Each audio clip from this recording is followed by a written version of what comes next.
Squeeze! Hey, what's going on? Welcome to another episode of This Week with Drew. This is for Monday, April 6, 2020. On today's episode, I haven't really prepared anything, but I'm sure it's going to go well. Because I believe in myself. I trust in myself to do a podcast well. Because I've done one or two podcasts just for you. Because my name, guess it. Big motherfucking Drew. Oh, my freestyles, my profiles, my fucking styles and wild and big eyebrow. Hi, welcome to the show. Welcome to another episode of This Week with Drew for Monday, April 6th, 2000. What is it? April 6th, 2020.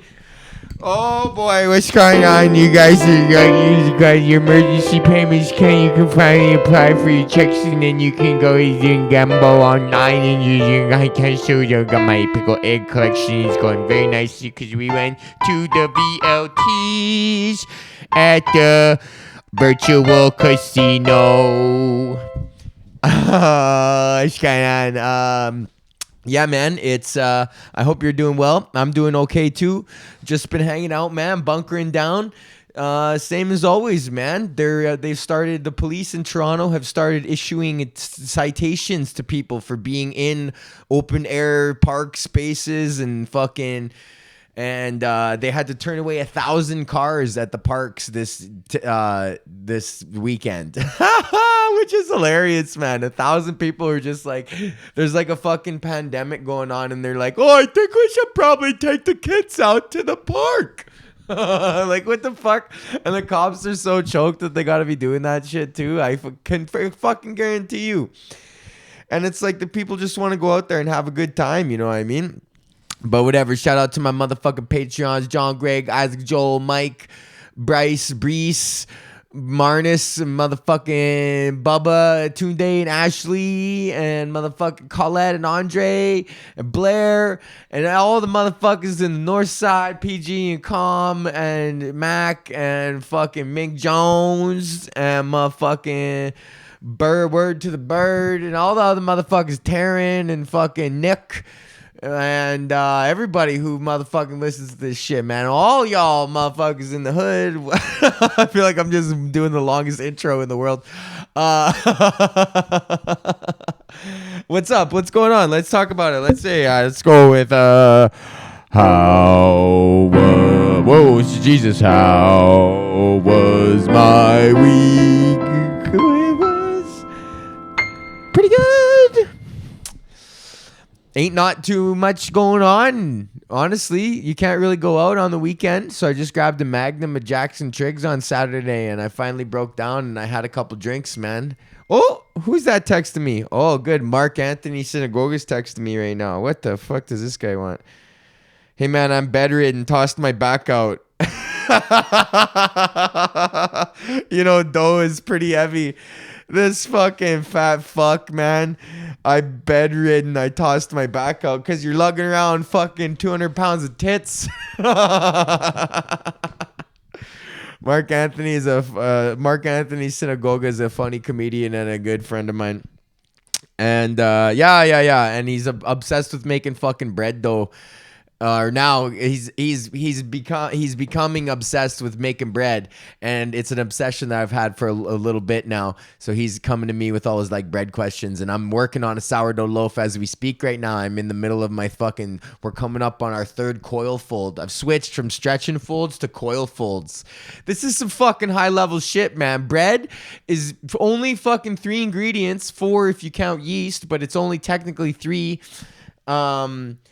Flour, water, salt, and yeast, but it's the process and the time, man, because what you got to do is you can take the flour and add the water, and sure that you could make a shitty bread out of that, but if you want good bread, then you need to add time and strength into the dough, and how you do that is over a period of a couple hours, 2 to 7 hours, we introduce strength into the dough by folding it on top of itself to add layers and structure and build the gluten that's available when the fucking flour mixes with the water, man, and get that nice stretchy crumb.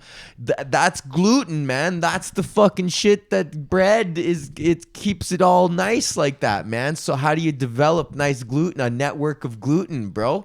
Well, you got to build up strength, man. And the only way to do that is to fucking continually layer it on top of itself, man. Like it's like sedimentary rock. As we look through the ages, we can see. I don't know what the fuck kind of bullshit I'm on right now.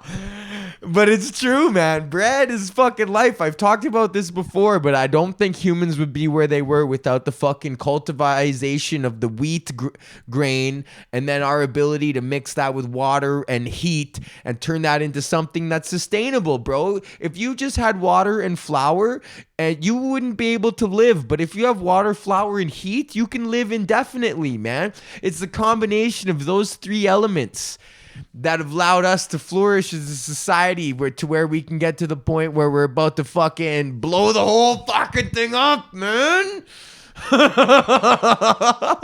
I've always had this weird feeling that I would get to see the apocalypse in my life. I don't know, like, if you guys had, or maybe it's just the movies. Like, I've always felt like they've been like training us, man, for these like The Walking Dead and Terminator and all this fucking shit. Like they've been pumping in our heads, like, to kind of just like be desensitized to it when it finally does happen and be like, well, yeah, it's the apocalypse, bro. Like, we know.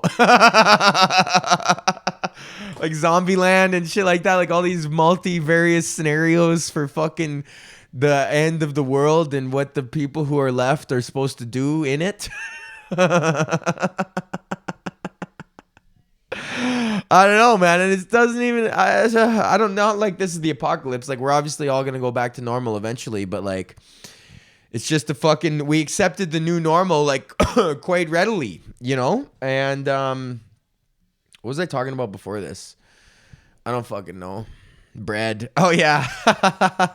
So I got a nice loaf going right now. I'm thinking about starting an Instagram business where I'll just fucking sell bread online. But I don't know how much to charge for a loaf. Like, it's $10 extravagant. I know it's twice the price of a loaf, but I'm talking some handmade fucking boutique shit, bro.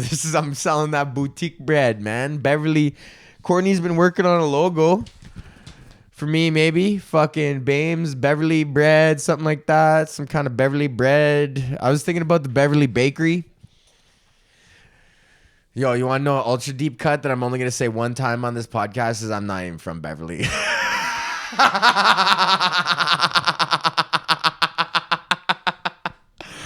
I'm from fucking Highlands, man. That's the next neighborhood over.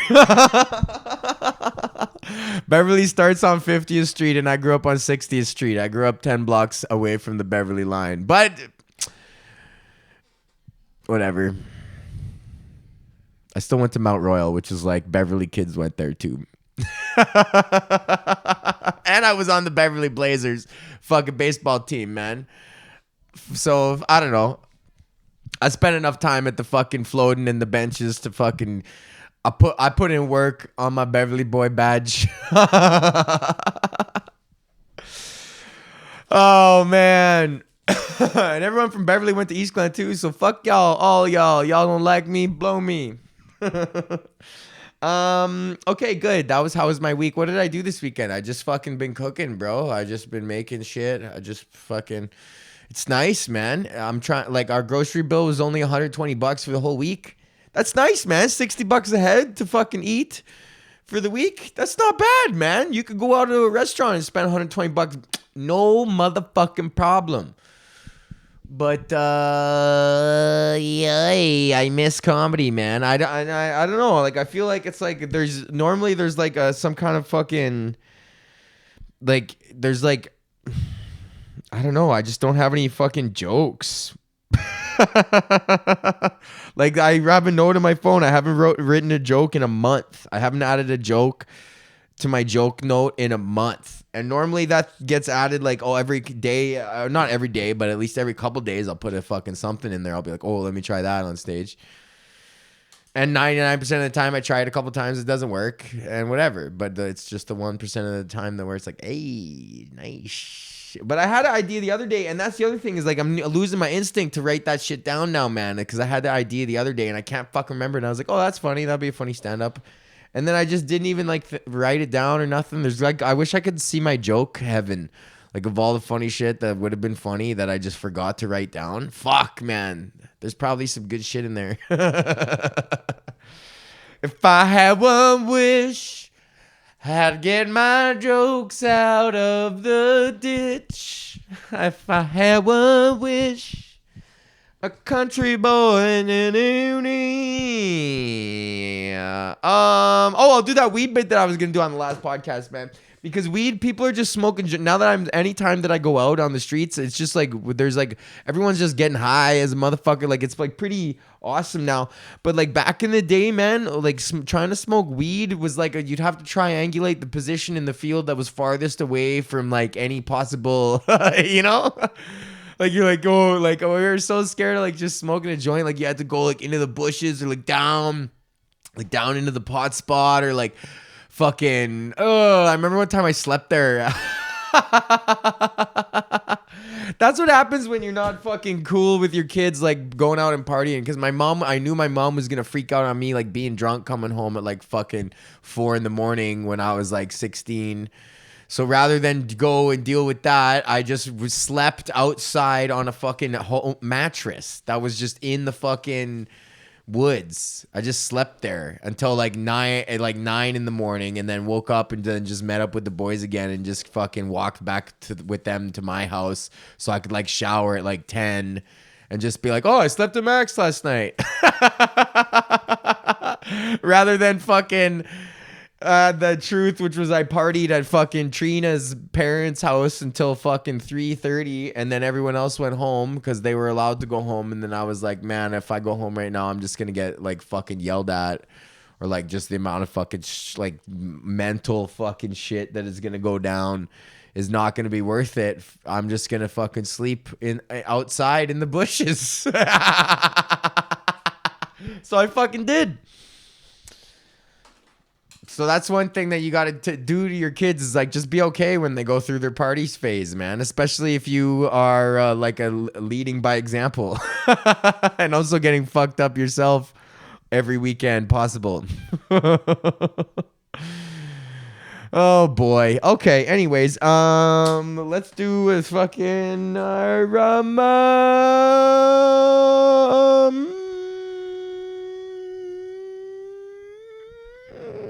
let's Google something. Let's see. Let's get on the phone and fucking Google my my big news fucking website. Here we go. Let's see. Is there anything good here? No. A lot of priests are fucking still holding sermons because they're like, Jesus will protect you from the coronavirus. Please keep coming to church and send me your tithe. Jesus, you need to do what you can and continue to come to my church and give me money. Jesus wants you to give me money. No matter what, Jesus was, as long as you pray, and if you get sick, then pray, and if you die, then Jesus wanted you to die from coronavirus, but don't stop coming to my church. Coronavirus pastor who decried hysteria dies. Oh man, and then now these guys are like dying. This is the thing, is that Trump, what he inadvertently did by being like fake news, is that these people like just because he didn't want them to report on the fucking of all the horrible shit that he was doing. He didn't want his followers to believe that. So now but what they did is the side effect is they don't believe anything, even if they're trying to report something that's like, hey, there's like a very, very bad illness going around, and they're like, fake news. Like you just condition these people. It's like, no, there's like, it's like, there's like, it's very serious, and you should probably fake news. You're fucking lying to me, CNN. This is a hoax to make Donald Trump look bad. And they just That's awesome, man. I fucking love that, man. Like, I don't want people to die, but I think that sort of person, it's like we don't need that thinking on our earth. I will say that. But I don't want people to die. But if someone's going to be like, I don't believe in the coronavirus and go out licking fucking telephone poles, licking fucking, subway pole. You know what I'm talking about? Fuck. Those people got their comeuppance. Okay, well, good. 15? Fuck. Right on. What else? What else do we got here? I don't know. That's fine. We're good. This was fun. I miss comedy. Is this comedy?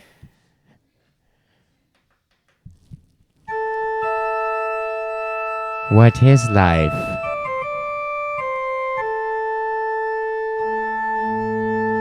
How long have we been on this planet?